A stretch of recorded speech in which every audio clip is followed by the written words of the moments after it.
मैं हूं अमन और आप देख रहे हैं बायो अमन। आज के इस वीडियो में मैं बात करूंगा एवोल्यूशन, जैव विकास की, जो कि बोर्ड एग्जाम का ना बहुत प्यारा सा क्वेश्चन है और हर साल पूछा जाता है। यदि आप 12th में पढ़ रहे हो, 10th में पढ़ रहे हो, 11th में पढ़ रहे हो, तो बोर्ड एग्जाम की संपूर्ण बायोलॉजी पढ़ाने के लिए मैं आप लोगों के साथ तैयार हूं। तो आज की इस वीडियो में बात करूंगा एवोल्यूशन या जैव विकास। अब समझिए, जैव विकास जैसे पूछ लिया क्वेश्चन में हमारे बोर्ड में, तो हम क्या लिखेंगे? सबसे पहले हम लिखेंगे जैव विकास, मतलब कि सरल जीवों का, मतलब कि जटिल जीवों का विकास। क्या है? जटिल जीवों का विकास सरल जीवों से हुआ है। जटिल जीवों का विकास सरल जीवों से हुआ है। इसी के विकास के समझने को, इसी के विकास के देखने को, समझने को, तरीके को हम जैव विकास कहते हैं। कंफर्म? Take it. आगे चलिए देखते हैं। अब देखते हैं कि सबसे पहले जैव विकास का मॉडल किसने दिया। सबसे पहले किसने बताया कि जीवों में कुछ विकास होता है। इसके बाद सबसे पहले जैव विकास का मॉडल लैमार्क ने दिया, जिनकी पुस्तक थी फिलोसफिक जूलॉजी। क्या है पुस्तक? क्या है? याद रखिए, फिलोसफिक जूलॉजी, जो कि कब दिया? 1809 ईस्वी में लैमार्क नामक वैज्ञानिक ने फिलोसफिक जूलॉजी नामक एक पुस्तक में अपना विकास को प्रदर्शित किया, अपना सिद्धांत दिया। अब इनका सिद्धांत क्या था? देखिए, इनका सिद्धांत है उपार्जित अंग का सिद्धांत। उपार्जित अंग बच्चों, उपार्जित अंग मतलब कि हम जिस अंग का ज्यादा प्रयोग करते हैं वो अंग होने वाली अगली पीढ़ी में ज्यादा विकसित हो जाता है। लैमार्क ने जिराफ का उदाहरण दिया। देखिए, ध्यान से समझिएगा। यहाँ पे लैमार्क ने जिराफ के बारे में ये बोला कि रेगिस्तान में छोटी छोटी घासें खत्म होने के बाद जो जिराफ थे वो सब छोटी गर्दन वाले थे, लेकिन जब घासें खत्म हुई तो पेड़ों से ऊंचक ऊंचक कर उनको घास को खाना पड़ा। जब उनको घास को खाना पड़ा तो निरंतर वो लोग ऐसा करते गए और धीरे धीरे करके हजारों सालों के बाद लंबी गर्दन वाले जिराफ का जन्म होने लगा। लेकिन ये बात गलत कर दिए। गलत क्यों कर दिए? देखिए, अब इंडियंस ने इसको कैसे गलत किया।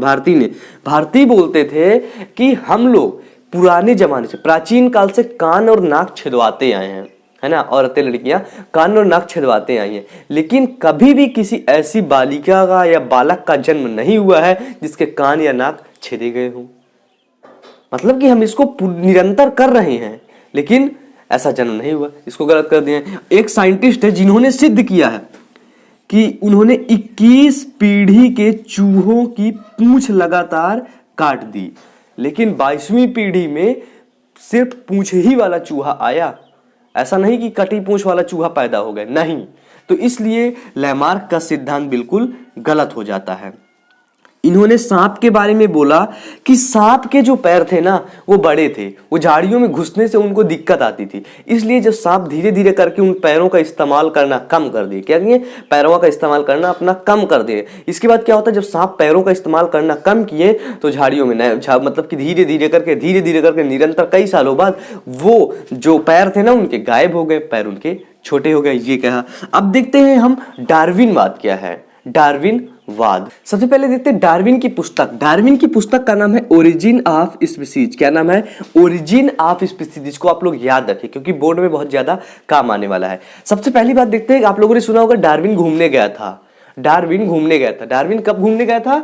डार्विन एक बीगल नामक जहाज में गया था घूमने, पूरे संसार की यात्रा करने, जैव विकास को समझने के लिए। बीगल नामक जहाज में उन्होंने 5 साल संसार की यात्रा की। इसके बाद वो अपनी पुस्तक ओरिजिन ऑफ स्पीसीज में कुछ सिद्धांत लिखते हैं। उनका पहला सिद्धांत था कि जीवों में संतान उत्पत्ति की प्रचुर क्षमता, मतलब कि सभी जीवों में संतान की उत्पत्ति करने की प्रचुर क्षमता होती है। जैसे जो सीप होती है ना बच्चों, समुद्र में पाई जाती है, वो लगभग 60,000 अंडे देती है। 60,000 अंडे देती। सोचिए, अगर 60,000 अंडे उसके जीवित हो जाए ना तो पृथ्वी में रहने की जगह नहीं मिलेगी। इसके बाद जो है वो होता है सीप है। एक उदाहरण और है, मुझे एग्जैक्ट तो याद नहीं आ रहा, चलिए अभी आ गया तो बता दूंगा, ठीक है। इसके बाद आता है जीवन संघर्ष। अब जैसे बच्चे तो पैदा हो गए, लेकिन उनको पृथ्वी में रहने के लिए खाने की, है ना, घर की, इसके बाद वातावरण की, जल की, भूकंप की, वर्षा की, सब तरह से उनको जीवन संघर्ष करना पड़ेगा रहने के लिए। यदि आप ठंडी में ठंडी के कपड़े ना पहने, गर्मी में आप गर्मी के कपड़े ना पहने तो शायद आप मर जाएं। मतलब आप जीवन संघर्ष कर रहे हैं इस पृथ्वी में रहने के लिए, प्रकृति के हिसाब से ढलने का आप प्रयास कर रहे हैं। इसके बाद दिखा योग्यतम की उत्तर जीवता, मतलब प्रकृति उसी का चयन करती है जो प्रकृति में रहने के लिए सुइटेबल है या मतलब कि सही है, ठीक है। प्रकृति उसी का चयन करती है। देखिए जैसे डायनासोर थे, डायनासोर प्रकृति के हिसाब से नहीं रहे, कुछ दिन बाद देखा गया डायनासोर की प्रजाति नष्ट हो गई। इसलिए प्रकृति में रहने के लिए प्रकृति के हिसाब से चलना पड़ता है, आपके हिसाब से नहीं चलना पड़ेगा। इसी वजह से कहते हैं कि योग्यतम की उत्तरजीविता, इनका एक मेन सिद्धांत था प्राकृतिक चयन का सिद्धांत। प्राकृतिक चयन के सिद्धांत में डार्विन ने बताया कि प्रकृति लोगों को या जीव जंतुओं को रहने के लिए प्रकृति खुद चयन करती है, तुझे रहना है तुझे नहीं रहना, तुझे रहना है तुझे नहीं रहना। शायद इसी कारण से डायनासोर नष्ट हो गए। शेर है ना, टाइगर है, ऊंट है, मतलब जो खतरनाक जीव है ये कम पाए जाने लगे। इसलिए प्रकृति खुद चयन कर लेती है बच्चों, प्रकृति खुद चयन करती है कि मतलब कि किसको रहना है किसको नहीं रहना। अब देखिए यहाँ पे मैं आपको बता रहा था कि जीवन में संतानोत्पत्ति, एक आती है मादा एस्कैरिस, मादा एस्कैरिस वो लगभग 2 करोड़ अंडे देती है, और सीप जो है 6 लाख है बच्चों, सॉरी गलती हो गई मुझसे, सीप 6 लाख अंडे देती है और मादा एस्कैरिस